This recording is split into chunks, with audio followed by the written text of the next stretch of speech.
좀 됐네요. 마이크 상태가 좀 안 좋아서 가지고 지금 됐습니다. 지금 코로나 19도 지금 아직 수그러드는 것 같지 않고요. 독감도 지금 또 백신 또 뭐 사망자도 생기는데 뭐 괜찮다고 하지만 2년마다 좀 많아서 좀 걱정이 되기도 하고, 또 저도 감기가 들어서 항상 감기를 달고 사는데 좀 기침하고 하면 조금 이제 다른 분들한테 죄송하고 해서 여러 가지 그런 원인들이 우리의 예배를 침체케 하는 것 같습니다. 그래서 이렇게 조금 이제 많이 나오셨지만 그래도 아직 못 나오신 교우들이 계시고요. 우리 기도할 제목 중에 하나가 이제 우리 뭐 소개라기보다 이제 새로운 가족들이 이제 최근에는 이제 못 나오시죠. 우리 현악팀 중에서 형원 형제가 지금 팔이 다쳐서 지난달 쉬었고요. 오늘부터 나오려고 했었는데 아직도 기부수를 못 풀었습니다. 그래서 좀 기도해 주시고요. 오늘 특별히 또 이제 플룻이죠. 우리 노푸른 자매가 오늘 새로 이제 같이 이렇게 합류했습니다. 그래서 환영해 주시고 이제 다음에 또 이제 뭐 그 세가족 저거 해서 같이 소개할 수도 있을 것 같기도 하고요. 그래서 그렇게 하시고 그래서 우리 환우들 연약한 자들 특별히 기대해 주시고, 또 아마 제가 알기로는 지금 확정된 거는 잘 모르겠지만 우리 또 군대 간 우리 친구들이, 우리 젊은 친구들이 또 이제 제대하고 또 제대 준비하고 있습니다. 그래서 또 청년부터 새롭게 또 이렇게 이뤄갈 거라고 저는 이렇게 기대를 합니다. 하여튼 희망적인 것들을 바라보시고 여러 가지 지금 현재 우리 주위의 상황들은 많이 우리를 힘들게 하는 것들이 많이 있지만 다시 한번 힘을 내고 저 앞에 달려가면 될 줄 믿습니다. 뭐 터키 지진, 터키 가까이에서 지진이 큰 지진이 나서 어제 동영상 보니까 정말 좀 많이 참 힘들고, 또 많은 건물들이 무너져서 지금도 얼마나 많은 사망자가 생길지 아직은 예측 불허인 것 같습니다. 계속 지진은 있어 왔지만 또 그 지진이 일어날 때마다 항상 생각하는 것이 있습니다. 삶의 모든 기반이 흔들리죠. 다른 어떤 재난보다 지진은 건물이 흔들리고 건물이 무너져 내립니다. 삶의 모든 기반이 흔들린다는 것을 어떤 면에서 상징해 주고 저는 있다고 생각합니다. 그 외에도 여러 가지 지금 뭐 프랑스에서 뭐 무하마드에 대한 어떤 여러 가지 만평 때문에 이슬람과 또 이 유럽 국가들 간의 뭐 테러, 갈등 지금 계속 심각해지고 있고요. 악한 일과 흉한 일, 폐역한 일들이 날마다 일어나고 있습니다. 그 어느 때보다 하나님을 온전히 찾아야만 될 때라고 저는 생각하고요. 진동치 않은 나라를 그러기 때문에 더욱더 준비해야만 된다고 생각합니다. 오늘 말씀은 이제 계속 이제 마가복음을 다시 또 이제 이어서 하는 말씀이지만 그 말씀 가운데 오늘도 우리에게 주시는 아주 중요한, 우리 하나님 백성들이 해야 될 중요한 영적 교훈들을 우리에게 또 오늘 도전하고 있습니다. 성경은요, 하나님에 대한 이야기죠. 하나님 말씀입니다. 그런데 성경에는 하나님이 누구인가에 대해서 우리에게 말씀해 줄 뿐만이 아니고 또 하나님의 형상을 따라 지음받은 인간이 어떠한 존재인가, 그 인간의 정체성을 적나라하게 들려주는 또 말씀입니다. 한 권의 이 책 가운데 두 개의 얼굴을 우리는 항상 대할 수 있죠. 하나는 하나님의 얼굴이고요. 하나님 되심. 또 하나는 우리 자신들의 초상화. 인간이 누구인가? 여러분, 인간이 누구인가를 발견하는 가장 최고의 경전은 바로 성경이죠. 왜냐? 하나님께서 우리를 당신의 형상을 따라 지어주셨고 하나님의 당신의 계시의 말씀을 우리에게 우리 인간이 어떠한 존재인가를 창세기부터 마지막까지 너무도 적나라하게 우리 인간의 시작과 끝을 말씀해주고 있기 때문에 그렇습니다. 자, 성경의 이런 의도는 무엇일까요? 바로 그것은 인간의 초상화를 이렇게 적나라하게 보여주신 것은 하나님의 온전하신 모습을 보고 우리 자신들의 잘못된 얼그러진 추악한 모습들을 바로 잡으라는 것이에요. 그래서 죄 많은 인간들로 하여금 거룩하고 흠이 없고 인자와 진실이 많으신 하나님, 거룩하신 하나님을 닮아가게 하는 것이 구원의 목표다. 우리가 교회 와서 이제 예수 그리스도를 믿고 주로 그리스도로 고백하고 하나님의 자녀가 되고 이제 하나님 나라의 상속자가 되었지만 그것은 이제 처음 시작에 불과하고요.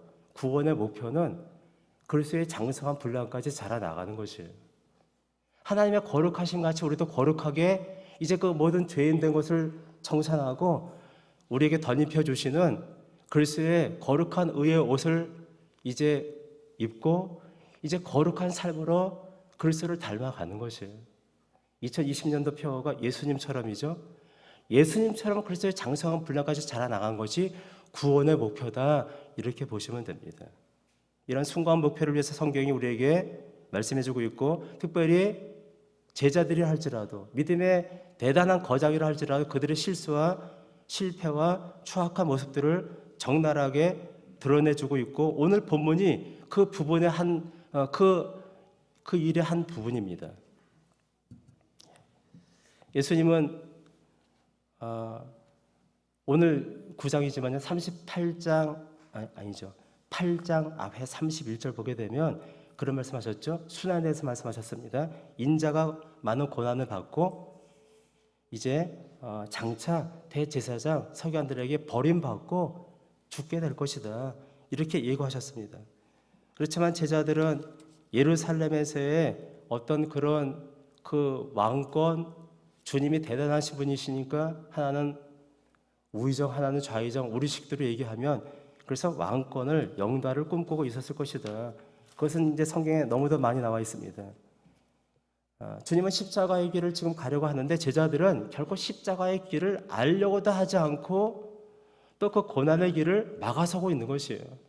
그래서 주님께서 이제 8장 33절 말씀 보니까 네가 사람의 일을 생각하고 하나님의 일을 생각하지 않는다라고 책망하셨잖아요. 그렇죠? 그래서 바로 오늘 본문에서도 그 이어지는 말씀이죠.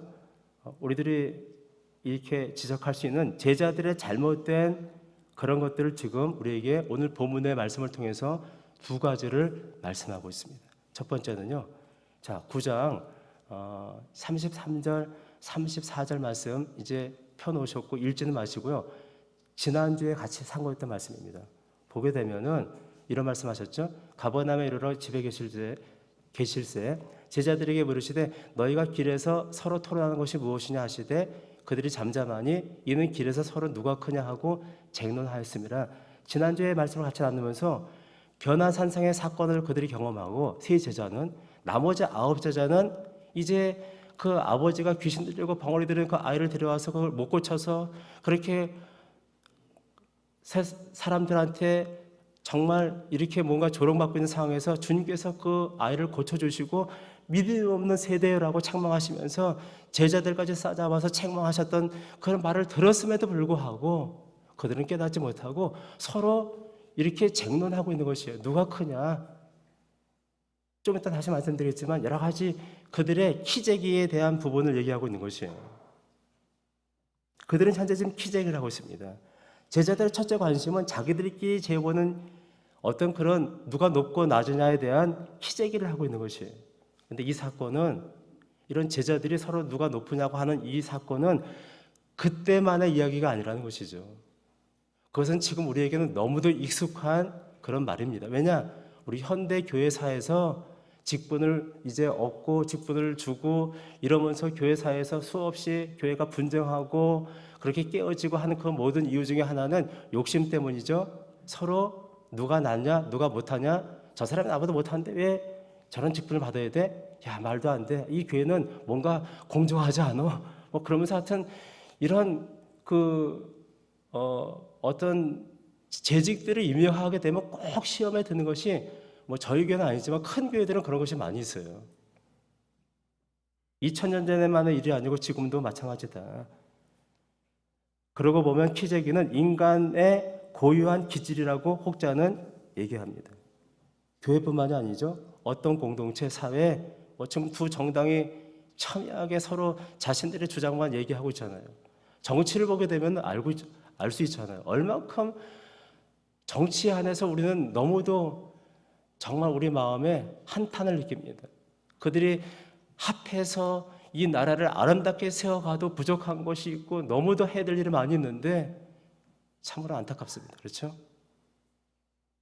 정치만 그런 것이 아니고 모든 사회 구조의 모든 사람들이 서로 쟁론하고 서로 경쟁하고 서로 남을 짓밟고 올라서려고 하는 그것들이 우리의 마음을 힘들게 하고 아프게 하고 있습니다. 자, 그렇다면 12제자들이 서로 싸운 시기하고 싸운 까닭이 무엇입니까? 변화산의 사건과 귀신을 쫓아내지 못한 축기의 실패 사건이죠. 지난번에 이 부분을 말씀드렸습니다. 그들 안에는 세 제자는 특권을 누렸죠. 변화산에까지 올라가지 않습니까? 나머지 9제자는 항상 저 세 제자만 주님은 사랑하시나 보다. 우리는 아니고. 그래서 이렇게 그들은 특권 의식에 제외돼서 배제함을 느꼈을 것이고 비교 의식이 그래서 시기와 다툼과 자만으로 일관됐을 것이다. 이는 불보듯이 원합니다. 그런 일들을 우리가 지난주에도 같이 나눴습니다. 세 제자는 베드로 세 제자는 주님의 십자가 부활의 의미를 깨닫기 전에는 자신의 변화산의 사건을 자기들이 특권을 누려서 자랑거리를 아마 생각했을 것이에요. 야, 우리는 주님의 놀라운 영광을 봤어. 너희들은 못 봤지?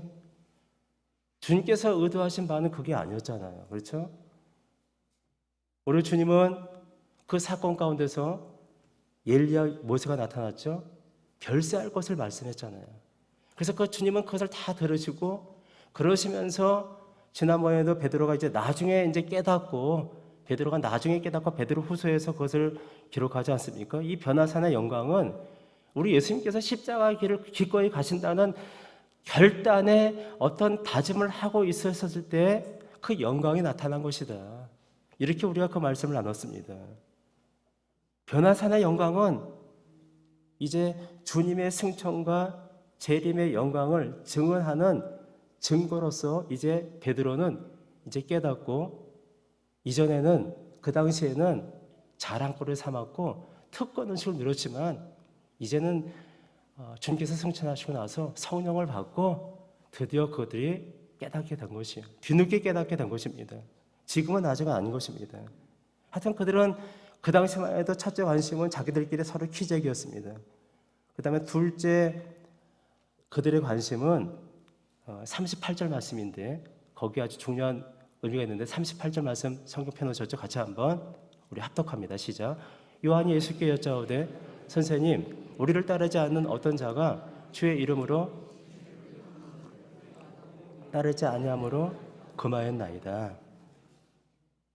여러분 이 말씀의 설명은 조금 이따 하고요. 우리가 성경 읽을 때 감탄하지 않을 수 없는 것이 있습니다. 오늘 38절 말씀에도 그것이 암시되어 있습니다. 그들이 지금 뭘 얘기하냐면 지금 저들은 어떤 사람들이 주님의 이름으로 귀신을 쫓아내는 것이에요.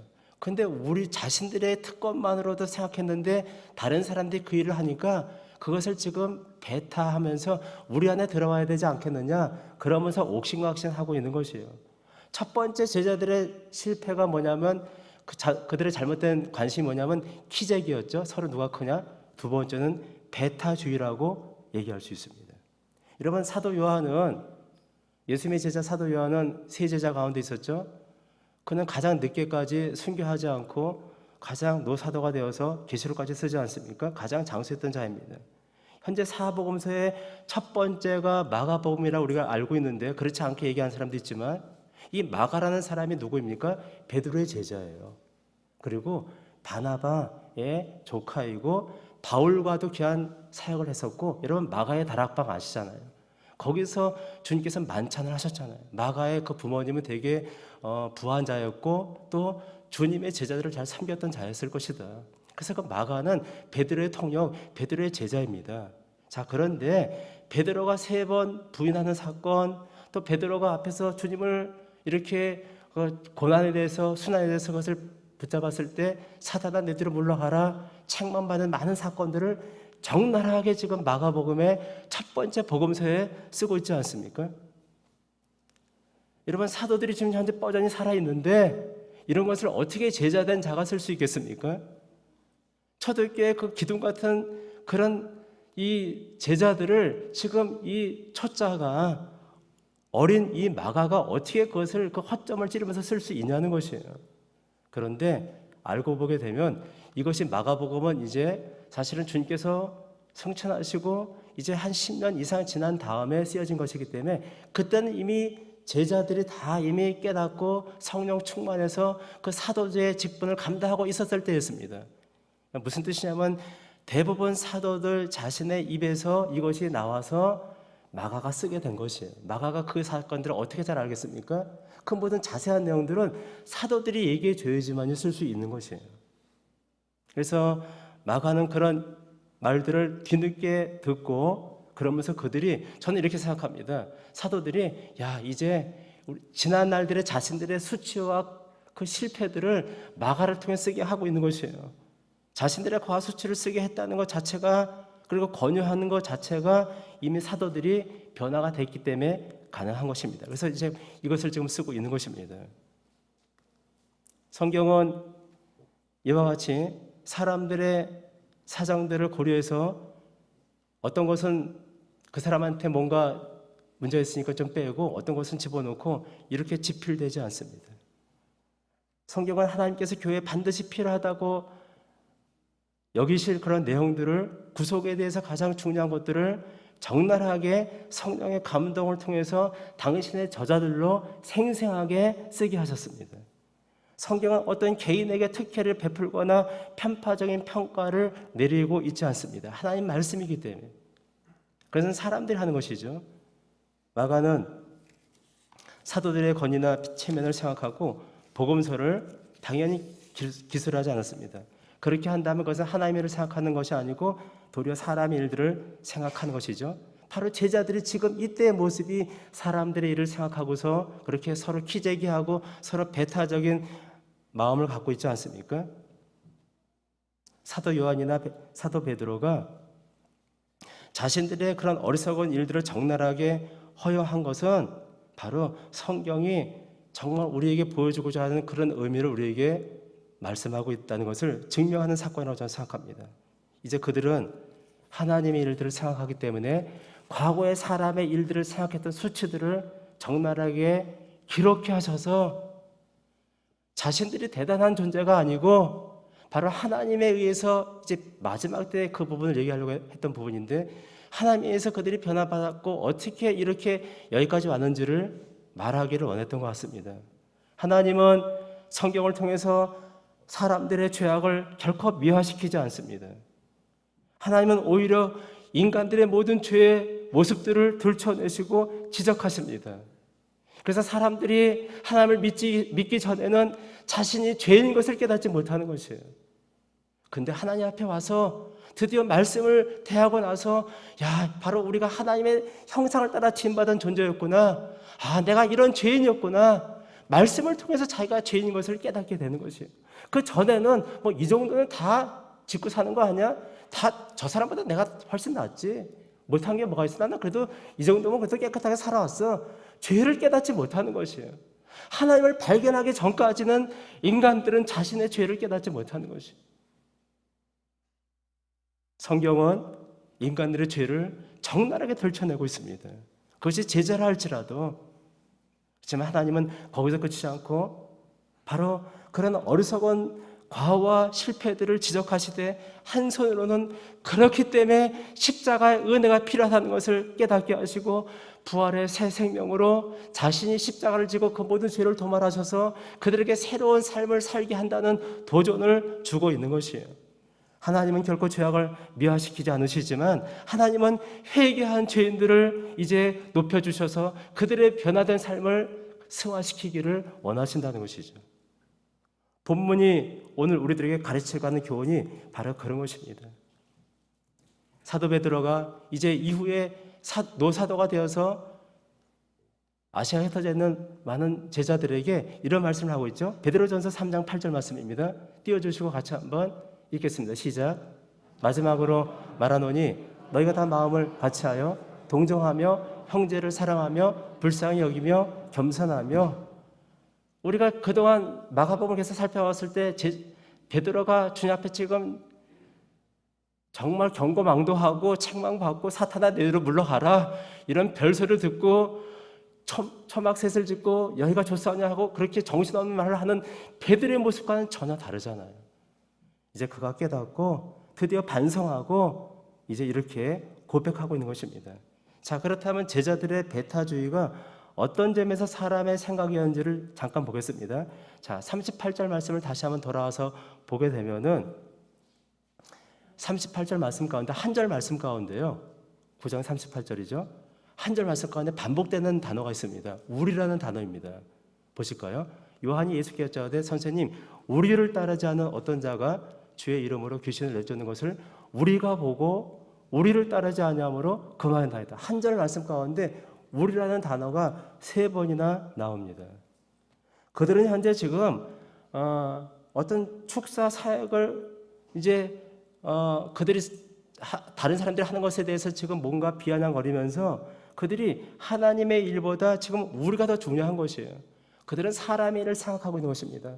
그 중에서도 그들은 우리 속에 들어오지 않았다. 저들은 우리 제자가 아닌데, 주님의 제자가 아닌데 왜 저런 일들을 하고 있느냐? 그들은 우리라는 울타리를 둘러쳐 놓고서 그 안에 안 들어오면 배척하고 있는 것이에요. 소위 배타주의죠. 제자들은 지금까지 자신들만 예수님의 이름으로 축사를 하고 능력을 행한다고 생각했습니다. 그런데 갑자기 어떤 사람들이 주님의 이름으로 귀신을 쫓아내고 그런 일들을 하는 것이에요. 그러니까 허용할 수 없다는 것이죠. 무슨 뜻인지 아시겠죠?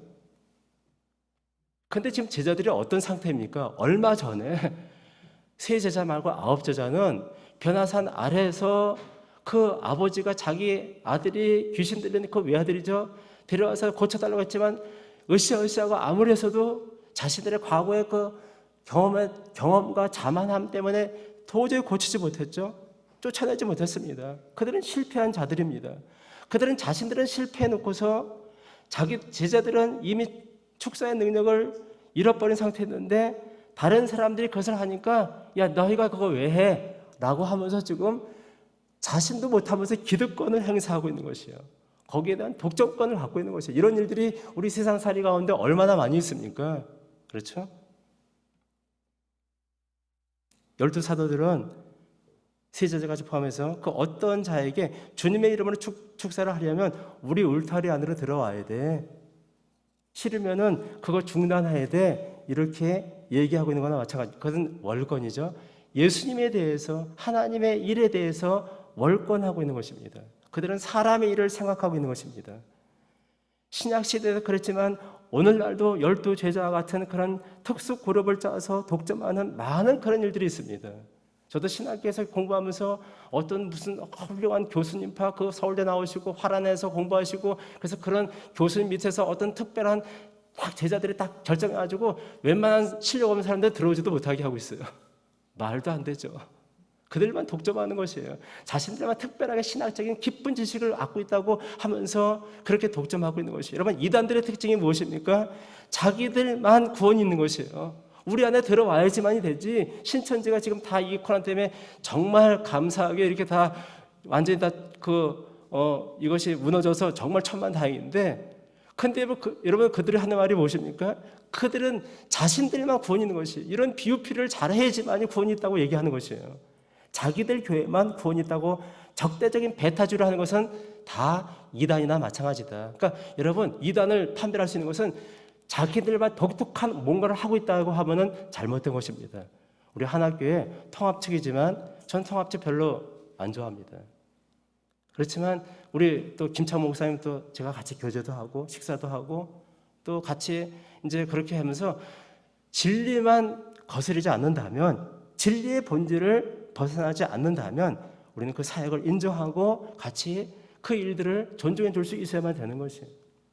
하나님의 진리와 능력은 어떤 소수의 특권층들이 독점하는 것은 결코 아닌 것이다. 하나님의 구원 사역은 유명 인사들끼리만 주축이 되어서 감당하는 것은 결코 아니다. 어떤 특별한 대단한 아주 훌륭한 목사가 지도하는 그 교회만 아주 멋진 하나님의 구원의 역사가 있고 그렇지 않은 교회는 그것이 훨씬 미약한 거 절대로 그렇지 않다. 절대로 그렇지 않습니다. 여러분 바울을 저는 참 좋아합니다. 바울을 닮기를 원합니다. 근데 바울의 서신들이 여러분 신약이 27편인데 바울 서신만 13편이에요. 거의 신약의 반 정도를 썼지 않습니까? 그 위대한 바울이 끊임없이 적대자들에 의해서 호소하고 탄식하는 바울의 그 사도권에 대해서 흠집을 내는 자들에 대해서 변호하는 고린도후서, 그 외에도 골로새서 많은 바울의 대적자들이 바울 서신 가운데 녹아 있지 않습니까? 대부분이 뭔지 아십니까? 그들이 바로 이런 기득권을 추구하는 유대인들에 의해서 바울이 그렇게 배탈을 당하고 있다는 것입니다. 그만큼 그것은 무서운 것입니다. 그것은 주님께서 결코 원하는 것이 아닌 것입니다. 여러분, 세례 요한의 기쁨이라는 어떤 그런 말이 있습니다. 어떤 분이 세례 요한의 기쁨에 대해서 얘기한 것을 잠깐 같이 나누기로 원하는데, 여러분, 예수 세례 요한 아시죠? 사도 요한 말고요. 세례 요한이 예수님 오시는 것을 준비한 자이죠. 엘리야 10년을 오지 않았습니까? 요한복음 3장 30절에 띄워준 말씀 아니고요. 이런 말씀이 있어요. 그는 흥하여야 하겠고 나는 쇠하여야 하리라. 쉽게 얘기해서 우리 주님은 정말 높임을 받아야만 되고 나는 망해도 괜찮다. 세례 요한은 자신의 사역을 하면서 많은 핍박을 받고 결국은 단기간 사역하고 헤롯에게 목이 잘려서 죽었습니다. 그렇지만 세례 요한은 이제 요한복음의 말씀 보게 되면 이제 그가 이렇게 얘기하는 것이에요. 3장 29절 말씀 가운데 신부를 취하는 신랑의 그런 축복을 보고서 자기는 기뻐한다고 얘기하는 것이에요. 어떤 사람이 아름다운 신부를 취했습니다. 근데 어떤 다른 동료가 자기 친구가 아주 아름다운 신부를 취했는데 자기보다 훨씬 그렇게 잘 되는 것에 대해서 그 아름다운 신부를 취한 그 신랑의 그 기쁨을 자기가 신랑을 바라보면서 기뻐하는 것이에요. 여러분, 당연히 그래야만 되지만 사람들이 그렇습니까? 다른 사람들이 더 좋은 것, 나보다 이렇게 별 볼일 없었는 것 같은데 누구 잘 만나서 누구 이렇게 해서 다 잘 되는 거 보게 되면 사람들이 마음이 아프잖아요. 본질적으로 다 그런 것이 있지 않습니까? 그런 것들을 얘기하는 것이에요. 그렇지만 사도 세례 요한은 그것을 기뻐한다고 얘기합니다. 그리고 그것이 바로 하나님의 일을 생각하는, 그것이 바로 거룩한 훌륭한 장성한 성도의 모습이라고 성경 우리에게 말씀하고 있습니다. 세례 요한은 나는 이러한 기쁨이 충만했다고 고백하고 있습니다. 사도 요한은 지금 말씀 보니까 38절 읽었죠. 39절을 한번 같이 읽고 말씀을 나누겠습니다. 39절 성경 펴놓으셨죠? 같이 한번 띄워주시고 39절 같이 읽겠습니다. 시작. 예수께서 이르시되 금하지 말라. 내 이름을 의탁하여 능한 일을 행하고 즉시로 나를 비방할 자가 없느니라. 자, 중요한 것은 그렇게 해서 이제 그들이 금해달라, 배타주의적으로 다 이렇게 딱 독점하겠다고 했더니 주님께서 말을 들으시고 아니다라고 응답하신 것이에요. 주님은 그 어떤 자를 변호하고 계신 것이에요. 야, 내가 너희를 부른 것이 너희가 특별해서 부른 게 아니야. 말씀은 안 하셨지만 여러분, 이스라엘이라는 나라가 제사장 나라인데 그들이 다른 타 나라보다 훨씬 더 거룩할 가능성이 있기 때문에 특별하게 부르신 것입니까? 절대로 아닌 것입니다. 그들의 그 죄악상들을 레위기 말씀에서, 사사기 말씀에서, 그 여러 가지 그 구약의 말씀에서 보십시오. 야, 어떻게 이것이 선민일까? 어떻게 이렇게 엄청난 죄를 저지른 자들이 선민이라고 얘기할 수 있을까? 말도 안 되는 것이에요. 특별히 신명기 말씀에는 이스라엘 백성들이 특별해서 부른 것이 아니고 그들을 만민을 구원하시기 위한 통로로 제사장 나라로 삼았을 뿐이지 특별해서 부른 게 아니란 말이죠. 제자도 마찬가지입니다. 그래서 주님께서는 제자들을 옹호하기보다 야, 너희들은 특별한 자들이야, 그렇지, 그들은 안 돼, 이렇게 말씀하지 않으시고 그 어떤 자를 변호해주고 계신 것입니다. 예수님께서 이렇게 말씀하셨습니다. 띄워준 말씀 아니고 마가복음 3장 35절 말씀 보게 되면 앞에 있는 말씀인데, 누구든지 하나님의 뜻대로 하는 자는 내 형제요 자매요 모친이니라. 여러분, 제가 이 말씀을 이렇게 준비하면서 누구든지라는 것을 이렇게 이제 앱이 있잖아요. 성경 앱이 있죠. 성구 사전이 딱 있어요. 누구든지를 딱 찍어서 딱 찍어야 되면 쫙 성경에 누구든지라는 단어가 쫙 나옵니다. 근데 주님께서 복음서에서 하신 누구든지라는 말씀이 얼마나 많이 있는지 몰라요. 누구든지 이렇게 하면은 하나님의 제자가 될 것이다. 누구든지 이렇게 하면은 내 형제요 자매라. 주님은 12제자를 특별히 선택하셔서 이제 복음을 증거하는 그런 자들로 그 일들을 이루어가기 위해서 그들을 선택하신 것뿐이지 그들만의 특권을 가지고 누리라고 선택하신 게 아니란 말이죠. 주님은 보이지 않지만 영적으로 그 모든 사람들이, 어떤 다른 사람들이 축사하는 것에 대해서 영적으로 다 아시고 전제하신 하나님이시죠. 허용하신 것입니다. 만약 우리들에게 이런 제자들의 잘못된 배타주의나 독점주의나 이런 키재기의 어떤 이런 것으로만 우리가 살아간다면 어떻게 복음을 우리가 원활하게 효과적으로 증거할 수 있겠습니까? 여러분, 복음을 막는 가장 큰 장애는 밖에 있는 것이 아니고 우리 안에 있단 말이죠. 우리 안에 있는 것입니다. 복음을 막는 가장 큰 장애는 믿는 자들 안에 있는 것이다. 그래서 우리 자신들이 깨어지고 우리 자신들이 고운 가루가 되어야지만이, 그래야지만이 진정한 효과적인 복음을 증거할 수 있는 것이다. 이제 사람들은 속지 않습니다. 우리들이 말하는 복음의 어떤 말씀으로 그들이 들으려고 하는 것이 아니고 그 사람의 삶으로 그 사람을 보고서 복음 안에 들어오기를 원하는 것이에요. 이제는 우리가 삶으로 승부를 걸어야만 되지 말로만은 무엇을 못하겠냐는 것이죠. 우리의 삶으로 승부를 거는 우리 모두가 되어야지만이 이제 이 정말 실추된 조롱 많은 이 기독교가 다시금 회복되고 세상 가운데 만민을 구하는 복음의 증거로 나타나게 될 줄을 믿습니다. 이제 결론 부분에서 예수님께서 제자들에 대해서 이 키재기와 배타주에 대해서 해결책을 말씀하시죠. 이미 그 말씀을 앞에 있는데 이제 우리가 뒤 말씀만 잠깐 살핀 것이고요. 자, 35절 말씀. 35절 말씀을 같이 한번 우리가 합독합니다. 시작.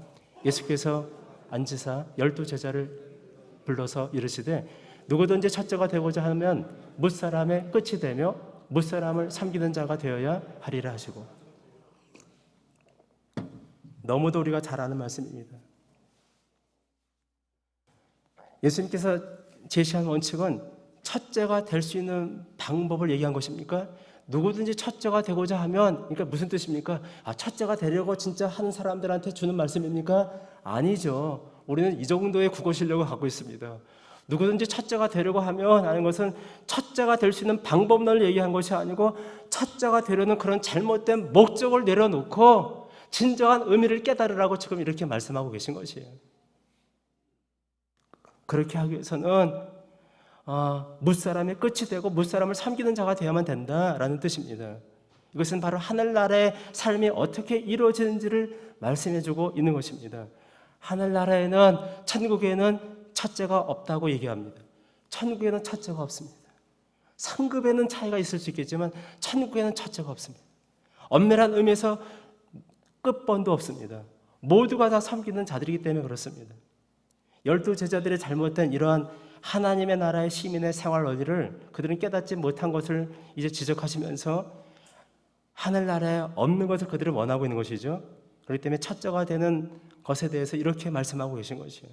그러기 위해서는 섬김을 해야만 된다고 얘기합니다. 세상 원리에서는 섬김을 받는 자가 첫째이고 대단한 자이죠. 세상에서는 권력과 힘을 갖고 돈이 많은 자에게 사람들이 꾸벅하고 거기에 실세에 붙어 있지 않습니까? 그래서 세상에서는 많은 사람들이 섬긴다면 그 사람은 실력 있는 자이고 첫째입니다. 그렇지만 천국의 법칙은 정반대라는 것을 우리가 알아야만 되는 것이에요. 작은 자가 큰 자를 섬기는 것이고, 바로 천국에서는 바로 이와 같이 첫째가 되는 것은 없는 주제라고 우리에게 말씀하고 있는 것이다. 또 주님께서 아주 또 중요한 말씀을 또 그것을 이제 더 자세하게 설명하시기 위해서 이렇게 비유로 말씀하시죠. 36절 말씀 같이 한번 36절을 같이 한번 합독합니다. 시작. 어린아이 하나를 데려다가 그들 가운데 세우시고 안으시며 제자들에게 이르시되, 예수님께서는 제자들 앞에 어린아이 하나를 데려다가 세우셨습니다. 자, 생각해 보세요. 어린아이가 지금 시기하고 질투하고 그런 것이 없는 게 아니라 지금 어린아이의 어떤 점이죠? 순수한 점. 근데 지금 이 상황은 어린아이가 하나를 딱 데려다가 지금 어른들 제자들이 땡 둘러있는 가운데 세워놨어요. 그 아이가 그 어른들 앞에서 무슨 권위를 나타내겠으며 무슨 잘난 것을 얘기하겠습니까? 혹시 지네들끼리는 그럴 수 있겠지만 어른들이 둘러친 곳에 가만히 서 있는 한 작은 아이를 한번 생각해 보시라는 것이에요. 그 아이에게 무슨 시기심과 그 어른에 대해서 시기심과 경쟁심을 갖고 있겠습니까? 그 아이가 어떤 출세를 원해서 열심을 부릴 수 있겠습니까? 대접을 받기 위해서 첫째 자리를 노리고 자신의 인기나 명예를 위해서 그렇게 동분서주하는 그런 것을 그 어린아이가 어른들이 뺑 둘러 진쳐 있는 가운데 서 있는 그 아이가 그런 생각을 가지겠냐 하겠다는 것이에요. 말도 안 되잖아요. 그것은 어른들이 하는 짓이다. 그것은 어른들이 하는 것이죠. 이 말에는 뼈가 있는 말입니다. 어른들이 지금 아이들에게 본이 되지 못하는 것이죠. 이 기성세대가 지금 그런 것이 아니겠습니까? 우리 자녀들이 잘못된 격길로 가고 있는 건 많이 있지만, 그렇지만 그들에게 우리들은 할 말이 없는 것이에요.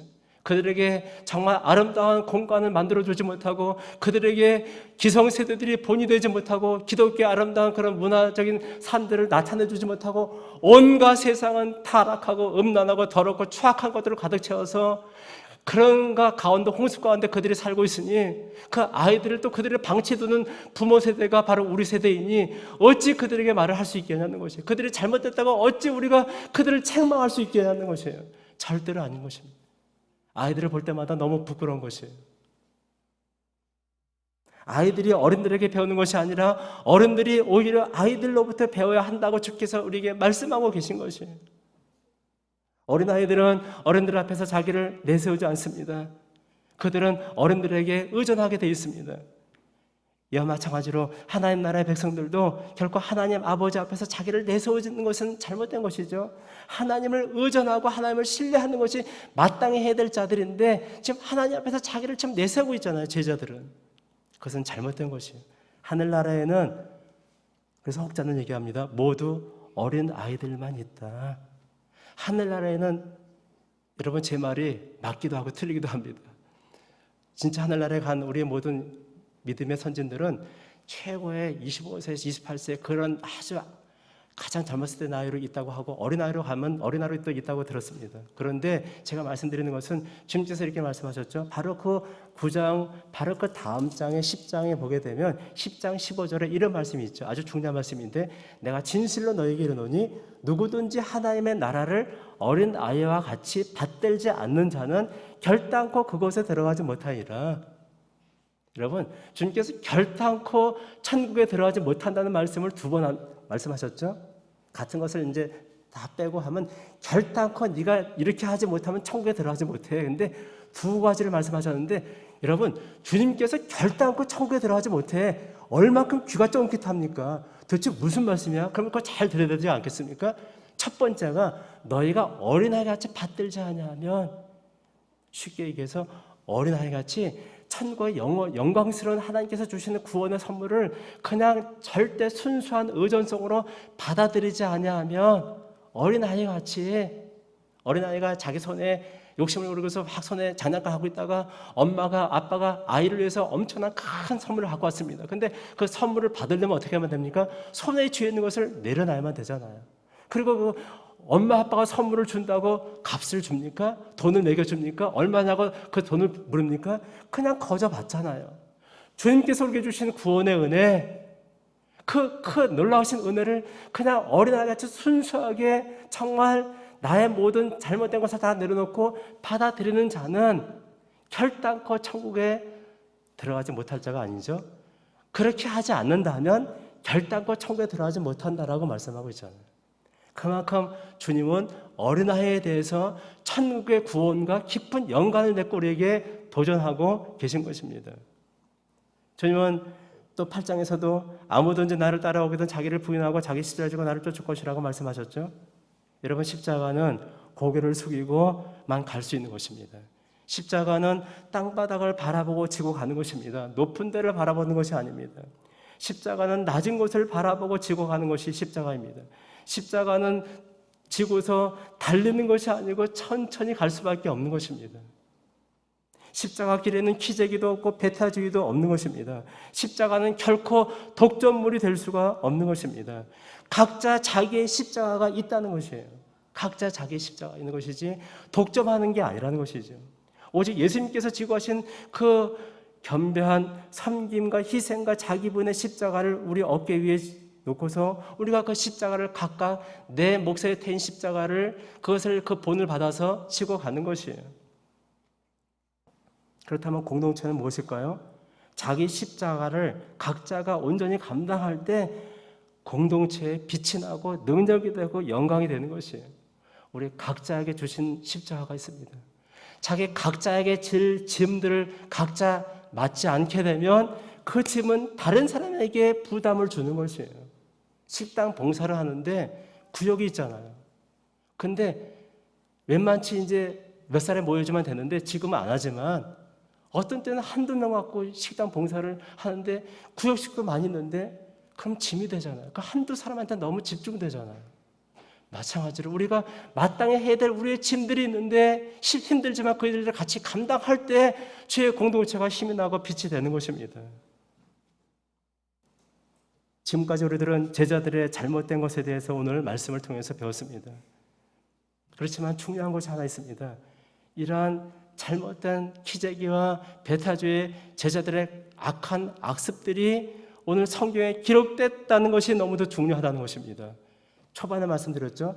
제자들이 그것을 마가에게 얘기해주고 자신들의 그 악습의 그 과거의 잘못을 수치를 얘기해줘서 그것이 기록이 됐다라고 볼 수 있습니다. 그 어간에는 무슨 뜻이 있을까요? 그 어간에는 바로 주님께서 그들을 변화시킨 놀라운 사건이 있었기 때문에 가능한 것입니다. 성경에 기록된 중요한 것이 바로 아까 초반에 제가 말씀드렸듯이 인간의 어리석고 못난 이런 이 모든 악습과 이 모든 기재기의 이 모든 수치스럽고 더럽고 추악한 이런 모습들을 주님은 받으시고 이제 당신께서 그들을 새롭게 빚으시고 만드셔서 이렇게 변화가 되어서 이것이 마가복음으로 쓰여져서 우리가 이 말씀을 읽고 있다는 것이죠. 그것이 우리에게 소망입니다. 주님께서는 요한과 베드로 아니 9제자들 모두를 끊임없이 좌충우돌하고 악습과 기재기와 배타주의로 도저히 내가 이들을 제자 삼은 것이 정말 후회된다고 할 만큼 하나님도 모세도 그랬죠. 사람 지었음을 후회한다고 말씀하지 않으셨습니까? 그래서 노아 시대는 다 쓸어버리지 않으셨습니까? 그래서 모세도 그것 때문에 나를 생명체에서 지어달라고 말씀하지 않으셨습니까? 그만큼 인간들의 죄악들이 철저하게 강같이 흐르는 것이 성경 가운데서 우리에게 보여주고 있지 않습니까? 그런데 하나님이 이 말씀을 기록하신 이유가 무엇입니까?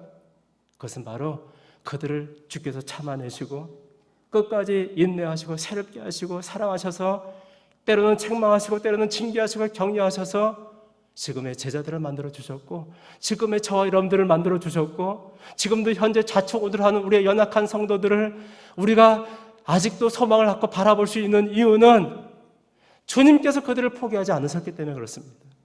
그래서 우리들도 주님만처럼 포기하지 말고 주님처럼 그들을 인내하고 사랑하고 받아주면서 이제 새롭게 변화시킬 것을 소망을 갖고 나아갈 때 저희 공동체가 더욱더 빛이 나고 힘이 나고 능력을 발휘하게 될 줄을 믿습니다. 저 집사는 왜 저래야만 돼? 저 아무개는 왜 저래야만 돼? 이렇게 키재기하고 이렇게 배타주기 하면은 교회는 사탄에 의해서 망가지게 되어 있는 것이. 오늘 주님께서 그들을 받아주셨고 그래서 제자들이 이렇게 노사다가 되어서 이 말씀을 기록해 하신 것 같이 우리가 그 주님의 새롭게 하시는 그 주님의 그 은혜를 소망하면서 주 앞에 달려가야만 될 줄을 믿습니다. 요한일서 2장 11절 말씀과 베드로전서 5장 5절 말씀만 띄워주시고 말씀을 믿겠습니다. 같이 한번 합독합니다. 시작. 그의 형제를 미워하는 자는 어둠에 있고 또 어둠에 행하며 갈 곳을 알지 못하나니 이는 그 어둠이 그의 눈을 멀게 하였음이라. 또 젊은 자들아 이와 같이 장로들에게 순종하고 다 서로 겸손으로 허리를 동이라. 하나님은 교만한 자를 대적하시되 겸손한 자들에게 은혜를 주시느니라. 사도 요한과 사도 베드로가 노사도가 되어서 어린 신자들에게 이제 과거의 추악한 모습들을 내려놓고 성숙한 자가 되어서 그들을 향해서 권면하는 말씀입니다. 우리들도 저 노사도와 같이 그렇게 변화가 되어서 어린 신자들을 이끌고 세워지면서 죄없는 교회를 힘있게 세워갈 것을 소망하면서 기대하면서 믿음을 달려가는 우리 모두 되기를 주님의 이름으로 간절히 축원합니다.